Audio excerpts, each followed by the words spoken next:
welcome everyone to our Conservation Connector on After Hours. And it's all about the wonderful world of moths with Lisa Maier. And Lisa is a fabulous person, a conservationist, a birder, photographer who lives in McHenry, Illinois, McHenry County.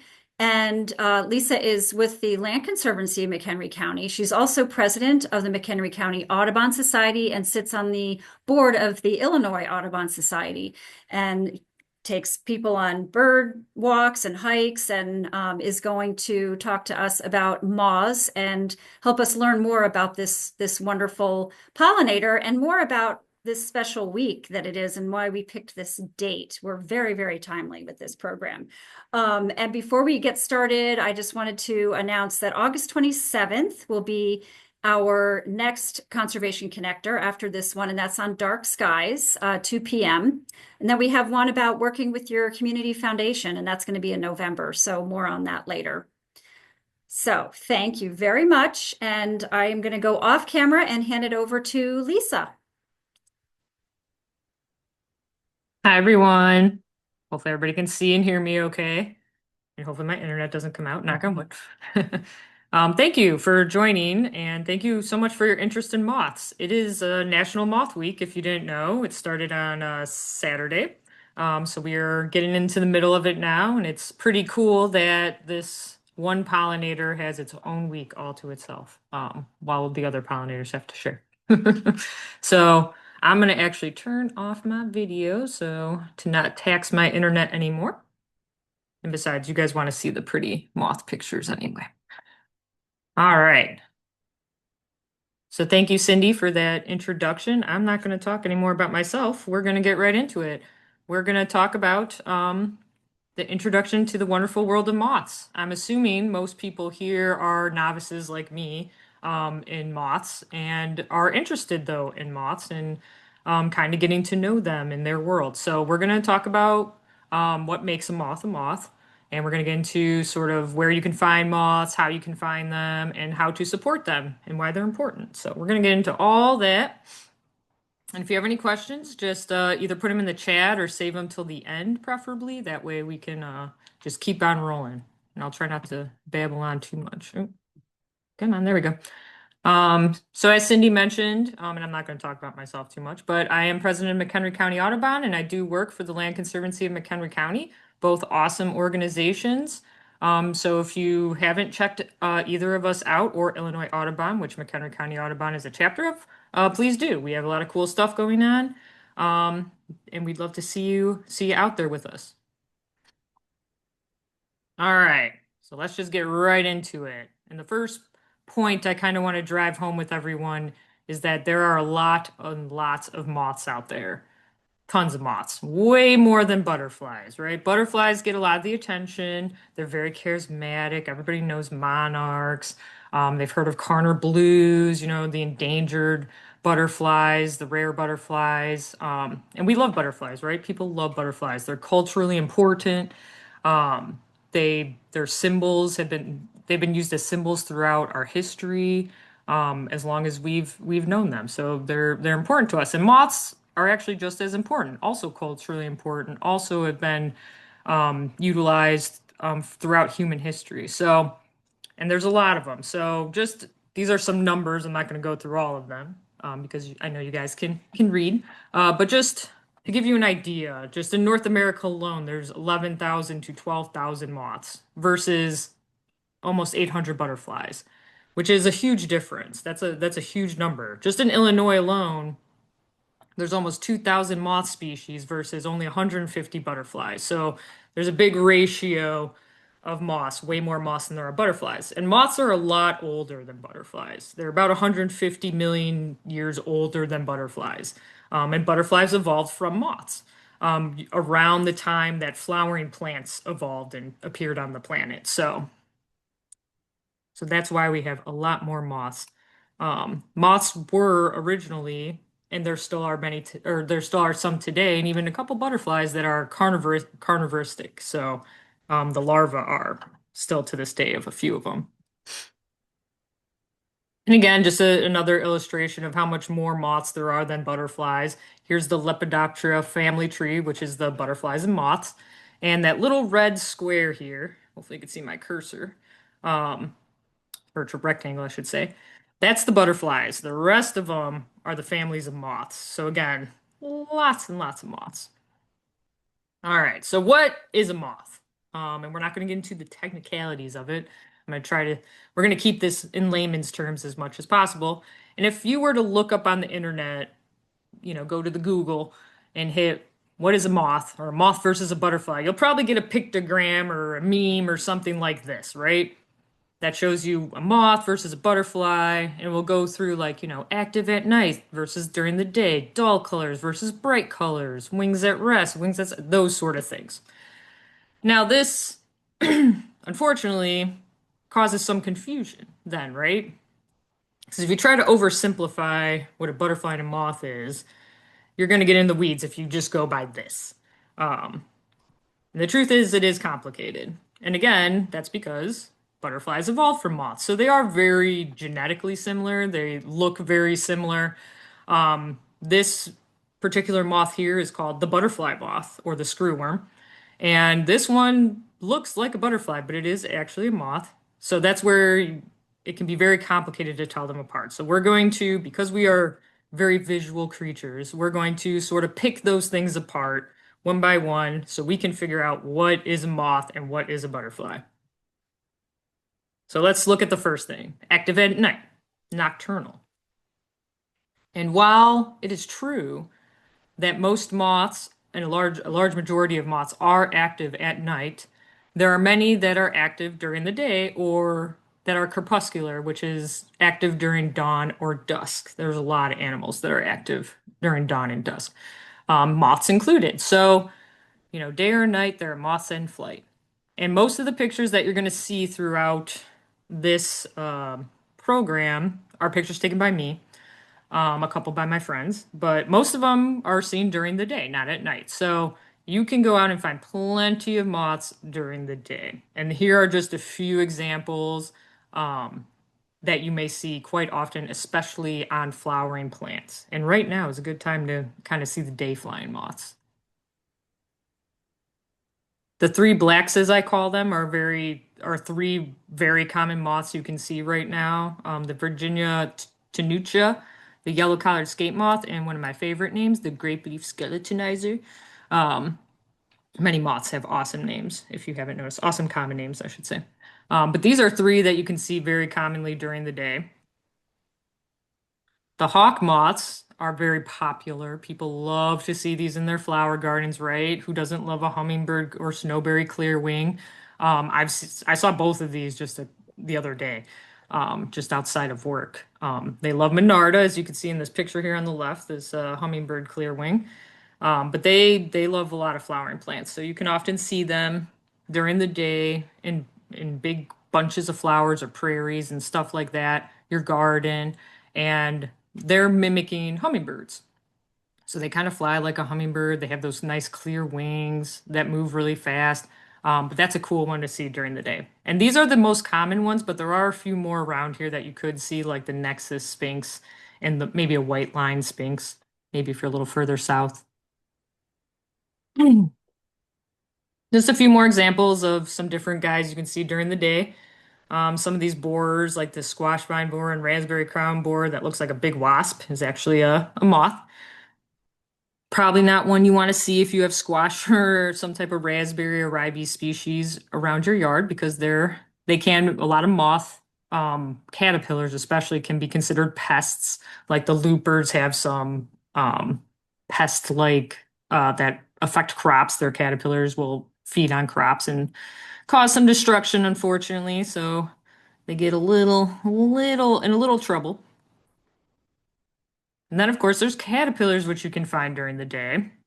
This Carolina Sphinx or tomato hookworm is one that's considered quite a pest, and they are big. But there's some big ones, there's some small ones. And the caterpillars come in an array of colors and shapes and just different features that they're almost as much diverse of a group as the butterfly or the moths themselves, the adults. Butterflies are the same way. Um, Camouflage looper is one of my favorite little caterpillars to find. And it's because it's very small. But if you see these curly brown things on its back, those are actually flower petals. I believe that is from Daisy Fleabane. Um, and that is a caterpillar that will actually take the materials of the flowers it's feeding in, or the plants it's in, and attach them to itself in order to camouflage itself. So an example of an insect using tools to aid in its existence, which is really cool because that's usually a level of intelligence that we, reserve for higher species.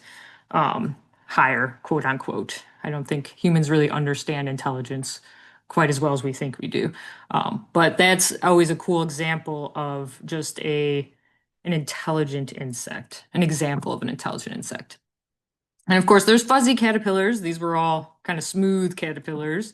Now we got some fuzzy examples here. I don't recommend handling the fuzzy ones because some of them are toxic and they can sting you and cause some injury. So best to leave them alone.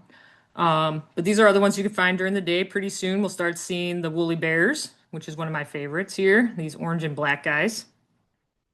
There's a lot of lore around them about how long the winter is going to be and um, how intense the winter is going to be by looking at the orange versus the black stripes on there. I don't know how accurate that is, but it's fun to look at them, and they're a fun one. You can pick them up without any worry. All right, so clearly we can find them during the day. What about colors? Are all moths dull? Now, some of them, and a lot of them, are kind of more dull browns, those types of neutral colors. And that's for camouflage, like this large maple spanworm, which is a pretty common one you might get at like your porch light if you leave it on overnight. That one looks like a leaf. If you see it there, like in a pile on the ground, you'll probably think maybe it's a leaf. The small bird dropping moth, as its common name suggests, is meant to look like a pile of bird droppings on a leaf, and they kind of do when you first see them. The asteroid here kind of looks like a stick, the end of a blunt stick that maybe got broken off. So, yes, a lot of them are pretty dull, again, just to be kind of camouflage. But not all of them are dull. And especially ones like these giant silk moths here, like the Cecropia and like the Luna moth, they are very flashy, or they tend to be very flashy. They're very big. They only live about a week, maybe two. So they have very short adult lives anyway, so I guess they don't really care too much if they get et by a bird or a bat. So, but they are very pretty, especially I know everybody loves to see a Luna moth. Um, that's one of the favorites that most people when they come across. But there's a lot of other cool moths, like the emeralds are one of my favorite groups. They're very green. They're definitely smaller than the silk moths. Eight-spotted forester is one of my favorites. To me, they're just a pretty moth. They're very velvety looking. So not all moths are dull. And some even look more like butterflies, like this flower moth here, this orange mint moth, even this white striped black, which is very common. If you're walking like a wooded trail, you can often see them kind of flitting around low in the plants, and they look like a butterfly to me. I always think first they're a butterfly, but they are actually a moth. So not all moths are dull. And when you get down into Central America or South America, or other places around the world, you just see the variety of moths and just how beautiful so many of them are. These are all from Costa Rica, at the field station where I stayed, and they were just everywhere. Oh, I think one of these is this is Bastapaz, but that's okay. Um, but yeah, just the variety, the colors. I mean, there was hundreds of moths all over the place, and they at night, and they were just gorgeous. So much fun to go around and just trying to get pictures of all of them and see them all. All right, wings rest at sides, flat. I don't even know why this is a thing. Because moths have all different types of wing types. While usually butterflies will kind of, when they're feeding, hold their wings together, they will hold their wings flat. And same with moths. They'll kind of hold their wings in different positions. Some of them have, more shorter, rounded wings, almost like a beetle. Some of them roll them up, like this webworm, one of the grass moths. Or this great plume here has very strange rolled up wings. But this Barbary geometer here is holding his wings down flat. So I don't even think of that as a way to tell them apart. Feathered or pointed antenna. Now this is really the one way to tell a moth from a butterfly is by looking at the antenna. Now, moth antenna can be extremely varied. Most people think of moth antenna kind of like this grape leaf skeletonizer up here on the upper left with these kind of combed, feathery kind of looking antenna, or this spongy moth down here, which has the really fuzzy, feathery antenna. That's what most people tend to think of as moth antenna, kind of fuzzy, feathery antenna. But they can be very straight um, and rigid, kind of like this guy here. I believe that's a subgothic dart there. Or is on this hummingbird moth. It kind of has it almost looks clubbed, but they're actually pretty flat. Pretty flat and just smooth antenna. So you can see quite the variety of antenna on moths. Butterflies, however, have long antenna with clubs on the end. And skippers, which are butterflies, a group of butterflies. They have the clubs, but they have little bends on the end. So they're little notched, little bend, not notched, but bent clubs on the end. So that's your big indicator of whether or not it's a butterfly versus a moth. Now again, if you remember back to the beginning with that butterfly moth, that moth actually had clubbed antenna. So that's a very confusing one. But most moths will have a variety of antenna, but not clubbed necessarily like a butterfly or skipper. So one butterfly that often gets confused for a moth is the hackberry emperor because it's very brown and plain and it's not a flashy butterfly. But if you look at the antenna, they're clubbed. So that's how you can tell it's a butterfly versus a moth. All right, thick body. This is another silly thing to try to differentiate, in my opinion. Um, because yes, there are a lot of chonky moths, like this maple spanworm obviously looks like a delicious bat meal right there. A bat would love to have that fat, juicy guy. Same with this sphinx down here, very fat. But the morning glory plume, very thin bodied. This micro moth down here, very thin, very small. Um, Not a thick body. And most butterflies are also pretty thick bodied. Like this silver spotted skipper here has a nice thick body. Same with this um, tiger swallowtail, very thick bodied. So not a great way to tell them apart. All right. So now that we know what a moth is, or at least we kind of have a better idea of how to tell a moth from the butterfly. Again, it gets a little confusing. But now we kind of know. So why should we care about moths? And honestly, I do not like this question when people ask me these questions like why should I care about a bird or a bee or a butterfly? I think why shouldn't we care about these things, right? We are the most dominant creature on this planet. I think we have an obligation to be good stewards to the planet and to all the other creatures that we affect. So that's my biggest why we should care about moths. But aside from that, they are extremely important food sources for a variety of animals, especially birds. And we'll get into that a little bit more in depth here. They're very important pollinators. They are a super diverse group of insects, as we saw with the amount just versus butterflies that there are in the world. And they're drivers of diversity, and especially plant diversity. So if we value biodiversity, we definitely value moths. They also have unique adaptations, and they are just beautiful. There's like you're seeing throughout this presentation, there's a variety of them, all different shapes, sizes, colors. They're just unique and beautiful. So this is my very slimmed down version of a food web of the food web, but I want to kind of get into the importance of why they're so important as a food source. Um, and if we think about the food web, all the energy that we have on this planet comes from the sun for the most part. Um, which the only thing on the planet that can take that sunlight and turn it directly into food or sugars are plants. And we can't eat most plants, right? Most plants are toxic to us. This is why we cultivate them and grow them to what we can eat. But insects are a big, or one of the things that can really eat these plants, especially caterpillars, which is why caterpillars have a host plant or host plants, which we'll talk about here in a minute too. So sun goes to plants, which get eaten by the insects, and then the insects get eaten by all types of things, right? The caterpillars especially are a great food source because they're soft-bodied. They don't have a hard exoskeleton like beetles or spiders or some of the other insects or arthropods that are out there.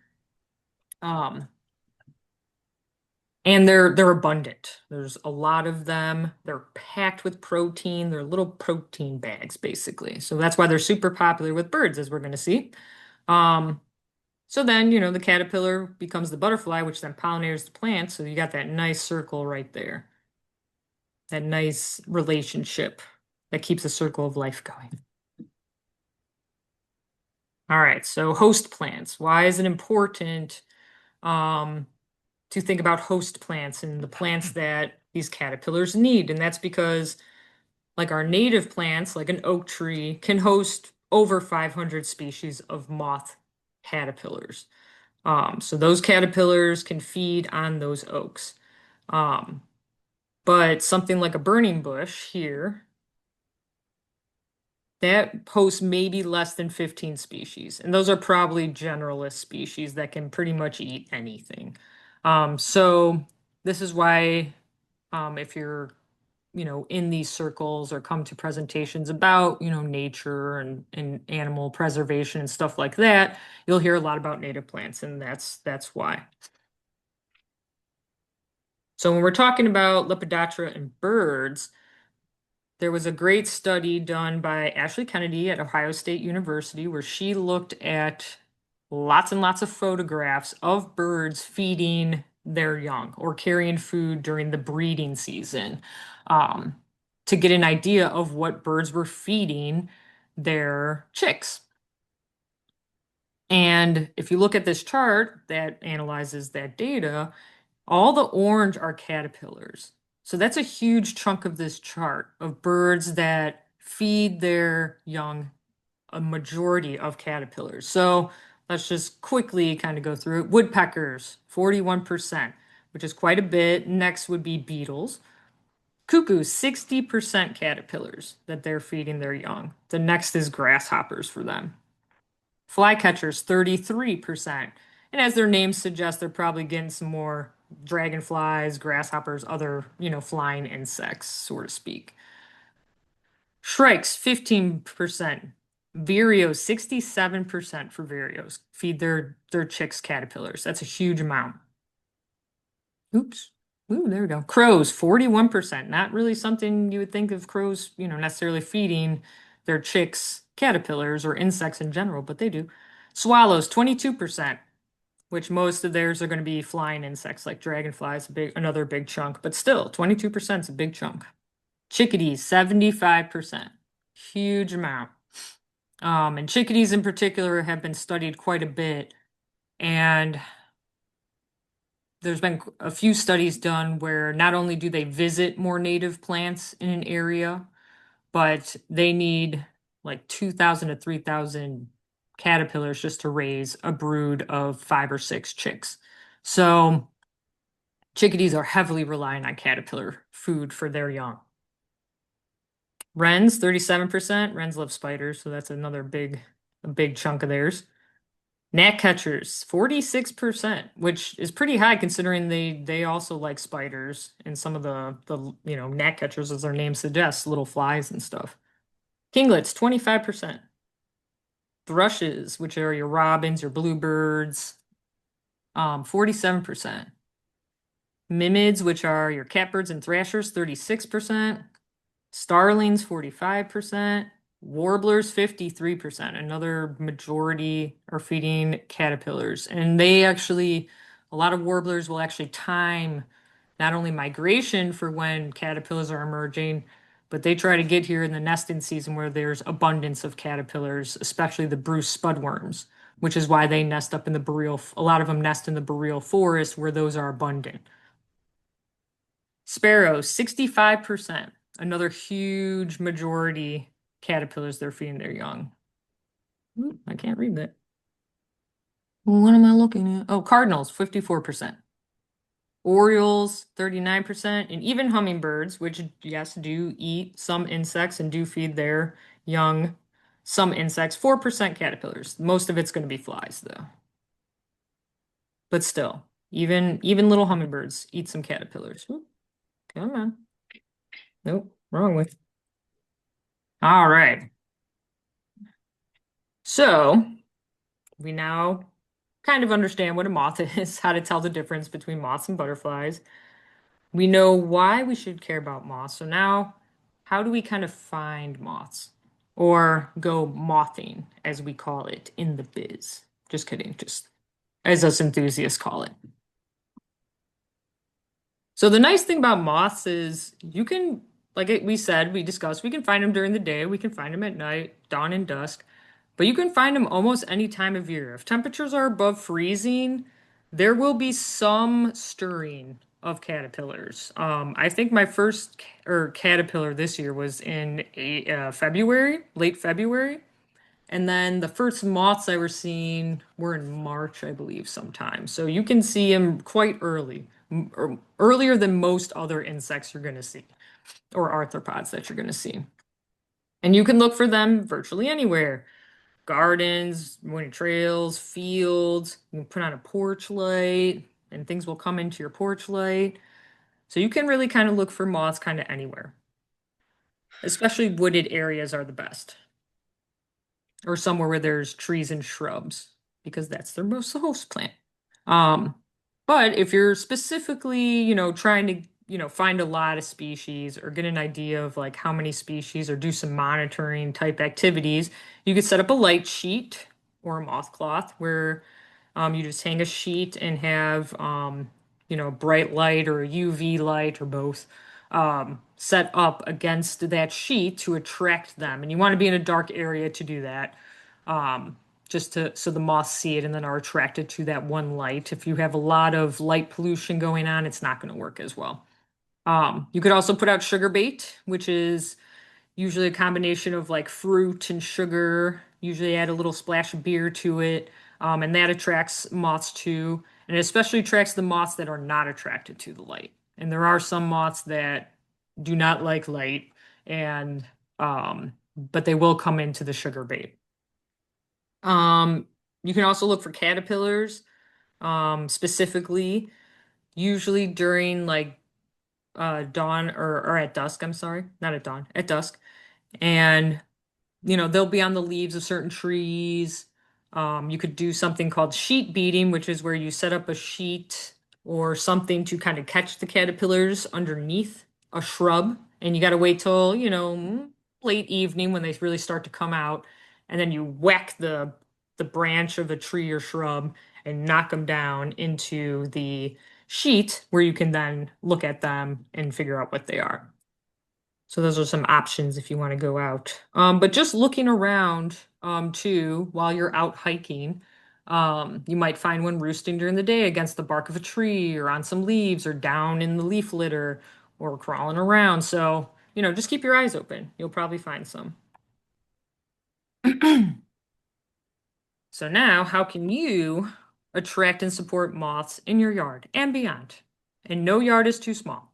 I have a friend who lives in an apartment and she's got her own little like balcony, that's like, I don't know, 3 feet by whatever.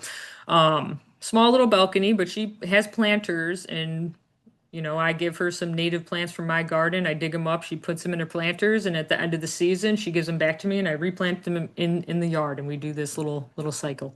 Um, but she gets a lot of cool stuff coming to her yard, or into her little balcony. So, including katydids and moths, and she always gets a nesting mourning dove. So don't think your yard is too small to attract and support these things. In fact, every little yard, every little bit of habitat that we can provide for moths and for other wildlife will help.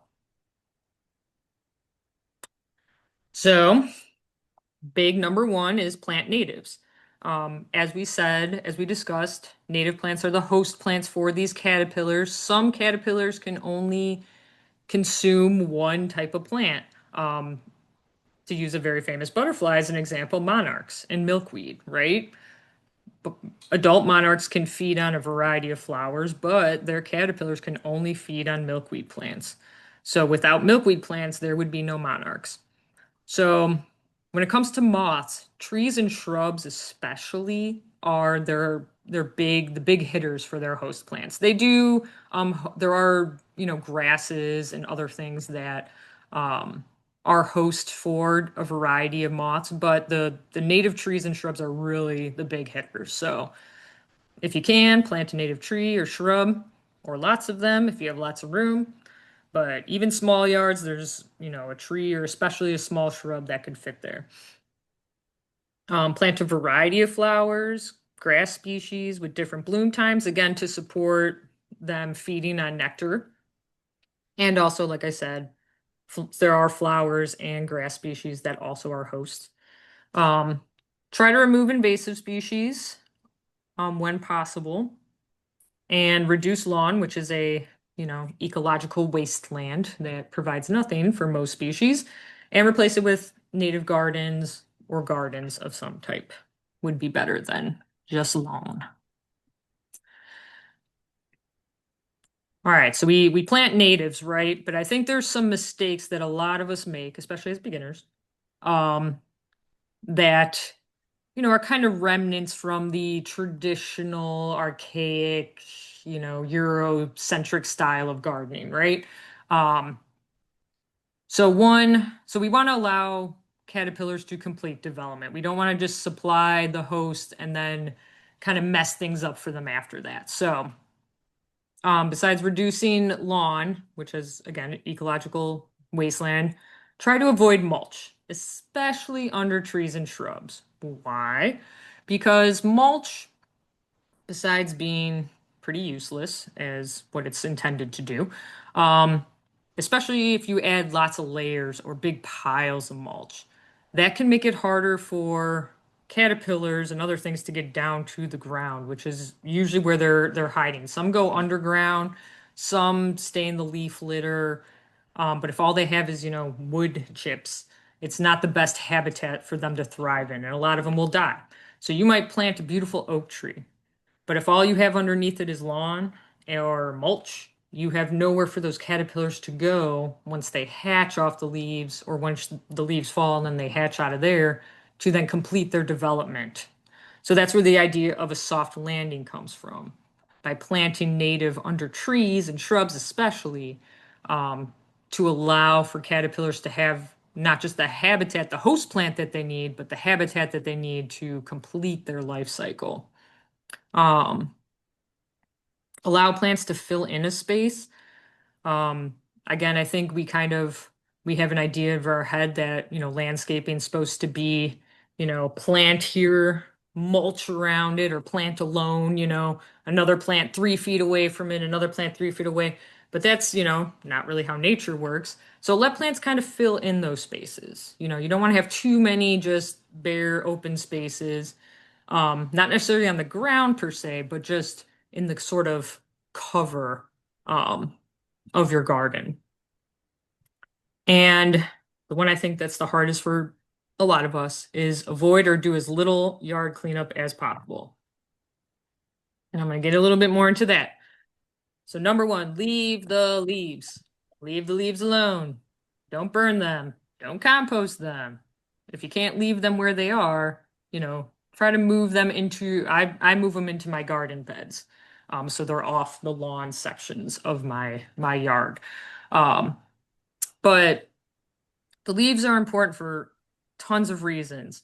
Um, One is that many moths use the leaf litter to complete their life cycle, whether it be to overwinter in or they use it to make their cocoons. Um, but they use that litter for a lot of different things. There are many different species of moths that emerge different times of the year. I don't know if any of you have been on like Facebook or something where you see that meme that goes around, especially. in the springtime. Ooh, somebody's on there. Um, but you see that meme that comes out in the springtime where it's like, oh, don't do cleanup until it's above 60 degrees for a week or whatever it is, um, to save pollinators. And that's great to not do that, to wait. That's mainly for bees, though, because bees tend to emerge a little bit earlier in the season than some of the other pollinators do. So some moths don't emerge until summer, early fall even. So if you're coming in, even if you wait a week or 2 weeks or whatever for that leaf litter to clean it, then come in and clean it all up, you're still impacting a ton of pollinators. Not to mention species that live in that leaf litter for years sometimes, like fireflies, or that use it all year round, like spiders and other species, millipedes and centipedes and stuff like that. And even more importantly, some species, kind of like the millipedes and the sow bugs and those guys, their host plant is the dead leaves. They feed on the decaying material in your yard, which is why if you just leave that material, 99% of it's going to be gone by midsummer. It's already going to be eaten up, chewed up, most of it's going to be used, consumed by the creatures that eat decaying matter, like some species of moths. So if you know, planting host plants, you're leaving that nice area for them to come and develop, but then you go in and you just meticulously clean it up every spring or every fall. You're taking away that habitat and you're taking away that host plant for those types of moths. Um, and likewise, a lot of them will hide in the leaf litter during the day when it's nice and cool, and then emerge onto their host plants during the evening to feed. So that's another reason to, especially in your soft landing gardens around your trees and shrubs, just leave those leaves in there. Leave that litter in there. Occasionally, every other year, if you're able to do like a little burn, or if you're able to uh, rake out some of that material, because yes, it will build up over time, a little bit of it, and you might have to rake it out a little bit. You can do that, but same with burning, and this is why when we do burns, we try not to burn too consistent. It depends on what we're managing for, of course, but once an area is kind of established in terms of the plant habitat, we try to only burn, half of the site or in a mosaic pattern. Um, Basically try to avoid burning everything all at once because you're taking away that habitat that a lot of species rely on for their development. So try not to clean up too much, people. Leave things a little messy. Obviously, too, I should mention, I know a lot of us live in neighborhoods where we have to do some maintenance, right? I totally understand that. That's why if you have an area in the back where you can put leaves, remove them from your front, put them in the back. I've never been complained about by putting them in my garden beds, even when, um, you know, even in the front. Most people just don't want to see them on the lawn. So, uh, or if you have to cut things down a little bit, and not just leave everything up because you have to maintain it a little bit, you can cut things back, just to make it look a little nicer. But as much as you can, as in as much areas as you can, try to leave that leaf and litter and that decaying, matter. All right, I think this goes without saying, right? We want to avoid the use of pesticides, especially outside of your house. Obviously, if you have like an infestation or something, you want to address that. But for the most part, you shouldn't be outside mass spraying stuff, right? Um, Especially if you are planting native and you are trying to bring things to your yard, right? You don't want to bring all these nice animals to your yard and they're loving it, and then all of a sudden you blast them with poison, right? So try to avoid using mosquito foggers. You can make a bucket and a larval dunk instead. I have found that the mosquito incense, which is just like, I don't know, clove oil and lemongrass oil or whatever, just in like an incense stick, and you put a few of those around and light them, those actually work really well. So there are ways to still enjoy the outside and also combat mosquitoes, which I know are a huge pain. Obviously, ticks are another one that a lot of people worry about in their yards. Um, so, again, there's ways you can make little tick traps and stuff like that. So there's ways to, avoid mass spraying that's going to affect everything in your yard and try to use more techniques that are more targeted towards the things you're trying to get rid of. And a lot of people ask me all the time about mosquito spraying in their neighborhoods. Um, and or their neighbor spraying or that sort of thing. Um, and the best advice that I can give you on that is if you have neighborhood wide mosquito spraying, which I am seeing decline a bit. One, it's extremely expensive. I used to when I served on my village board um, for almost 10 years, that was something I reduced over the years. From spraying like 8 to 10 times a season to I think we were down to like 4 by the time I left. Um, and I know people, the attitude when I first kind of took on that combat, um, was very like, no, it's going to be a disaster. Like, how dare you reduce the mosquito spraying and all that and blah, blah, blah, blah, blah, blah. But over time, after, talking and educating and, working with the mosquito company as well, we were able to reduce our cost to our village and just reduce this spraying, which in the long run is really quite ineffective. There are definitely much more effective ways. The larval pesticides are way more effective than the spraying. There's a lot of things that have to happen correctly for that spraying to work properly, including like how humid it is and all that, and they have to spray at the right time and all that.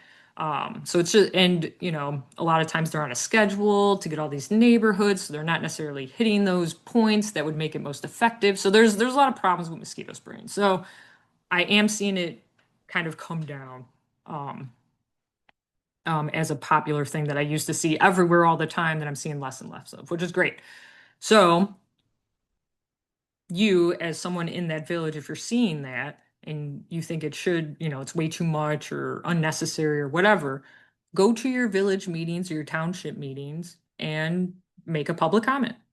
The squeaky wheel gets heard, right? And a lot of times um your public servants in charge, they don't always know. They don't know it's a concern. They're just kind of doing what they think should be done, so to speak, and that's not always what should be done, right?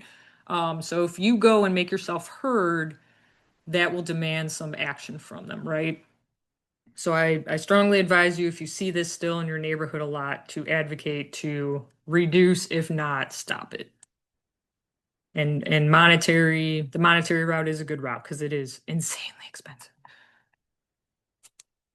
One that's a little harder to reduce, but light pollution, especially if you live in a well-populated area, right? There's light everywhere. And unfortunately, light, you know, doesn't just waste the lives of moths who are attracted to it and then, sit around that light all day instead of going out to mate, and reproduce or provide their services to the environment via pollination or whatever. They're wasting time at the light. And we want to reduce that as much as possible at our own homes. Obviously, again, advocating for people to turn lights off, talking to your neighbors about, maybe turning a light off. Same with spraying too, talking to your neighbors, as hard as awkward as it might be sometimes. But those things do help little by little. Um, so avoid leaving on outside lights at night. If you need to have a light on, or you have an entryway or something, get a motion detection sensor one, so it turns on and then off again when you don't need it, but is on when you do need it. And then try to use either like a warm tone or a yellow tone, or red is best, especially if you have to have a light on that has to be on like kind of all night, but you just need enough to see. Red is really the best way to go. And then don't use those stupid bug zappers. We have a huge old one at my family cottage, which I have finally gotten everybody to stop using after years. Just like insecticides, they're non-targeted, right? Most of them, most insecticides are going to kill everything, not just the one thing you're trying to kill. Same with bug zappers. Most of the things getting zapped by bug zappers are not mosquitoes. A lot of times it's a lot of mayflies and stuff like that, and moths. So we try to avoid using those. All right. Woo. I think I'm doing pretty good on time here. All right, so if you need identification help, because again, there are thousands of moths around, it's very hard to know all of them. Even people who are experts, they typically don't know every moth that's out there. They're usually very keen on specific families or subfamilies of moths. So don't feel pressured like you have to know all the moths or anything like that, because I mean, if you do, that's very impressive, but don't worry. Um, a lot of us just don't know. But there's a lot of identification help out here. These are a couple of my favorite books. There's not a lot of great books on moths themselves, like identification books on moths. Again, there's just so many moths out there, and depending on where you're at, like you could have a whole guide just for Illinois, right? Or Wisconsin or Texas or wherever you're at. But the Peterson Field Guides to Moths is a pretty good general guide of northeastern, I should say, moths. So it doesn't have every single moth that could possibly be out there, but it kind of gives you it's got some good definitions of things. It's got some nice maps, so it can kind of get you on the right track of things. Um, but if you really need help, if you can get a picture, these are some great sites to use: butterfliesandmoths.org, bugguide.net, and then iNaturalist, I'm sure many of you are familiar with. Um, Submitting your photos on those sites or any database in general. I'm a big fan of citizen science databases in general. Um, if you can get your pictures on there, others can come in and help you identify. It may take a while. Like I said, I will probably have my Costa Rican moths on iNaturalist for years. And I have them on butterfliesandmoths.org as well. They'll probably be on there for years unidentified. But that's okay. Someday, someone might, you know, be able to identify it, which is cool. Or maybe there's a new moth species in there that we didn't even know about, because that is still a very big possibility with moths. That there is moths out there that we don't even know exist yet that will be new to science. So if you can get pictures, put them on one of these databases, so they're out there and we have that record of it, even if we don't know what it is yet. All right. I feel like I went pretty fast. But yeah, if anybody has questions, Great. Thank you, Lisa. yeah, yeah, no problem. That was wonderful. And yes, if anybody has a question, please feel free to come on camera and off mute, or just unmute yourselves. And we have about 20 people on, so it's fine to just, you know, use your voice. And thank you for being here, Diana. So does anybody have a question? It'll be a race to the first person who speaks. I was gonna say I can't believe no one has a question. Sometimes it just takes a minute to No, find I know. unmute. I know. Oh, and if anybody's local, while you're all thinking of a question, if anybody's around in McHenry County on Friday, the Land Conservancy in McHenry County will have a live moth cloth going. And we'll have a little trivia thing going, and that will be at Hennon Conservation Area, which is over on Dean Street, and it's going to start at 8 p.m. if you want to come by. Okay, great. If everybody got a little snapshot of the information page, if you want to stop your share, Oh, and yep. then maybe people will be There we go. more inclined to come off, and we'll do this. Any questions? And you can raise your hand if you'd rather. I'm in the basement. There was a tornado nearby, so Oh, geez. we'll hear. I can't believe I did that great that none of you have questions. But if that's okay, if that's the Well, truth, then I do, but I'm not going to go first because that's just not right. And, but I will if no one jumps in there. okay. Maybe Break this the will ice, stimulate. Cynthia. So, Lisa, I'm a conservation at home through the Land Conservancy of McHenry County, your organization. Hmm. And I do all the native plants and I leave the leaves. I do move some of them because I also compost, so to get my brown, but Hmm. like kind of further into the season that I do that. So I try to edge neatly my native prairie in my front yard, and edging really helps as far as the view from The the look. neighbors. Yeah. Yeah. But you opened up with talking about this sort of view of how our yards are supposed to look that came over, from overseas and Hmm. landed here. And it's kind of surprising that, I mean, I do see a lot of like native gardens more and more, but there's still so many yards where people are blowing things and, Oh the yeah. glass and the Chemlon and everything. Hmm. And how do we blast this out to more people that there are things living there that will eat your mosquitoes and your ticks? I Hmm. have a really reduced level of ticks and mosquitoes because I have a lot of native plants and native insects, and it's more biodiversity, the more predators you have for those things. How do Right. we really get this out there? And you were a village trustee. Um, Hmm. it seems so hard. It it's it's the slow game, right? Like when I first got into native planting, which was God, probably almost 20 years ago at this point, Same. it was so hard, right? You remember, it was so hard to find native plants.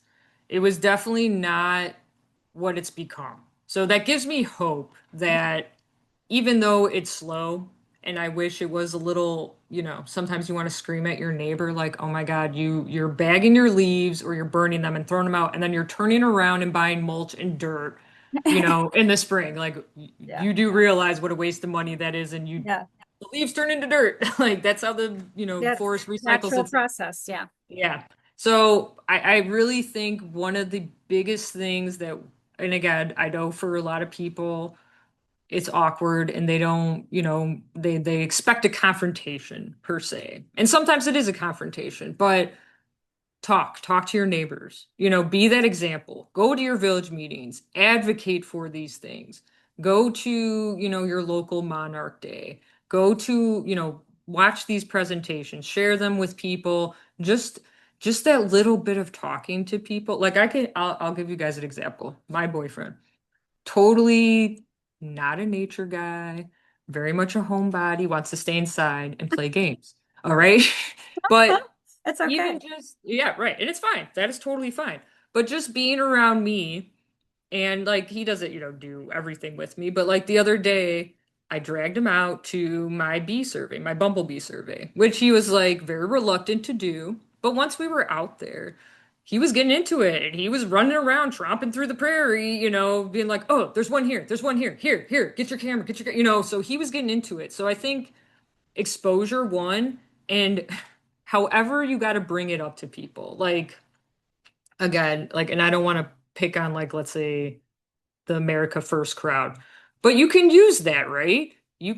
I've used that with my neighbors who are a little bit more that mindset, a little bit more traditional lawn, traditional, like I'm supposed to mow and fertilize and, I have boxwoods and that's how the lawns, the yard's supposed to look.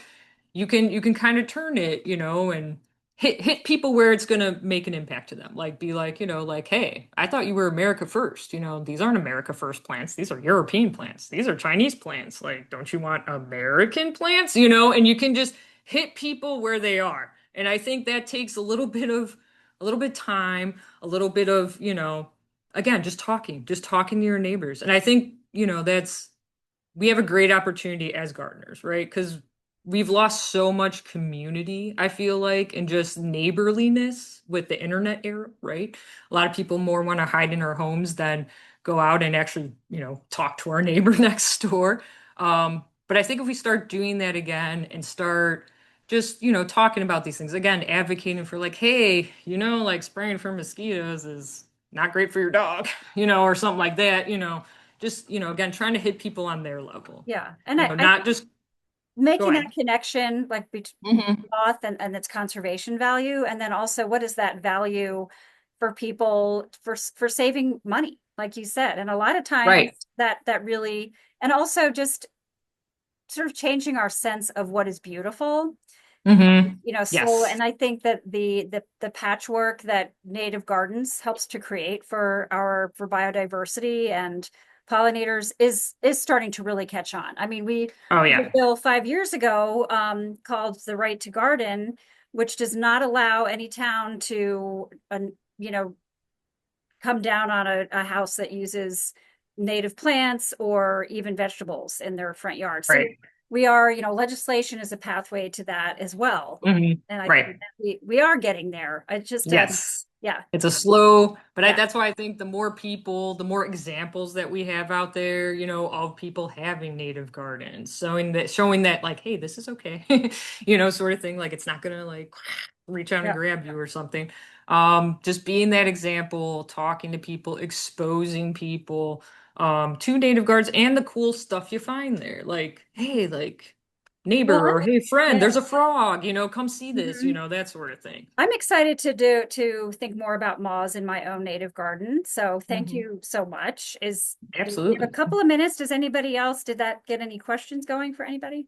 Or does anybody have a share a moth experience? Like me growing up, going to camp up in Maine and being attacked by moths at night and very, Hopefully they weren't all spongy moss. very furry, very, very furry. Hmm.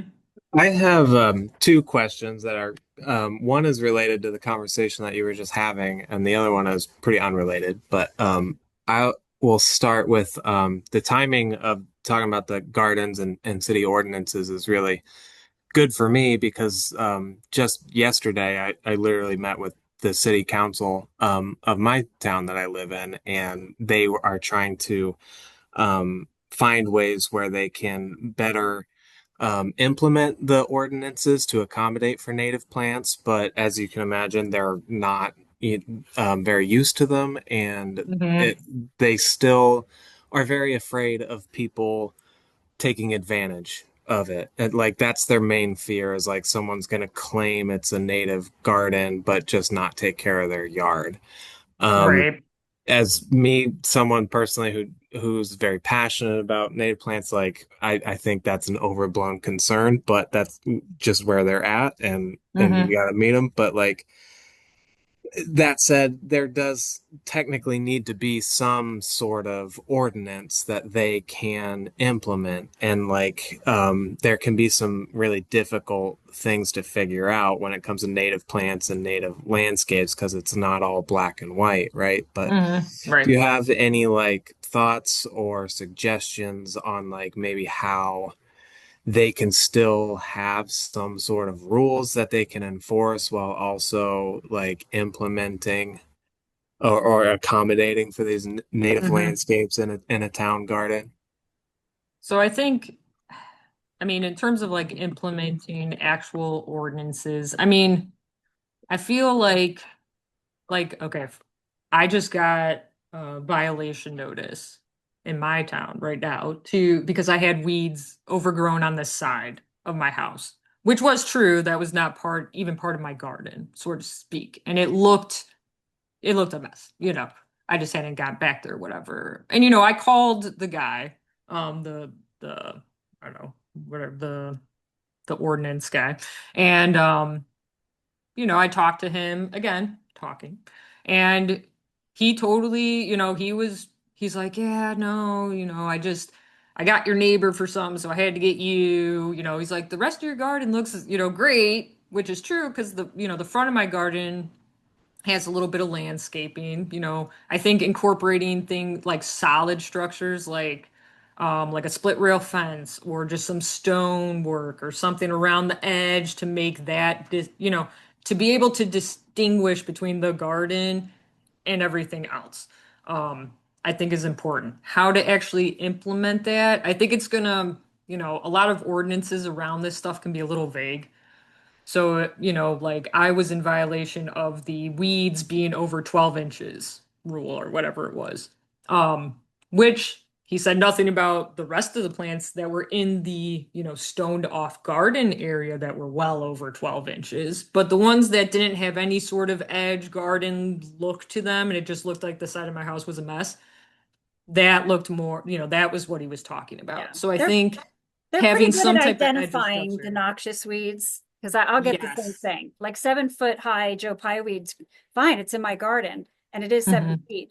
But once in a while I'll have like a thistle that's not a native thistle, and boy, they know it. So Yeah. Yeah, they're pretty good, the yeah. ordnance So guys. it is a little 1 minute after the hour, so our time together has come to a close. And I just want to thank Lisa for being here and educating us about the wonderful world of moths after dark. And I hope we're all inspired to attract some more moths. And this will be on our YouTube channel. Check us out. It's Conservation Connector, Prairie State Conservation Coalition, and we have all of our connector programs going back to June 2023 when we started this. And again, we've got Dark Skies in August 27th at 2 p.m. Central Time. And hope you can make it then. And check out our website, check out the Land Conservancy in McHenry County, the Conservation at Home program, or your local conservation land trust or conservancy, wherever you are. And let's support those moths.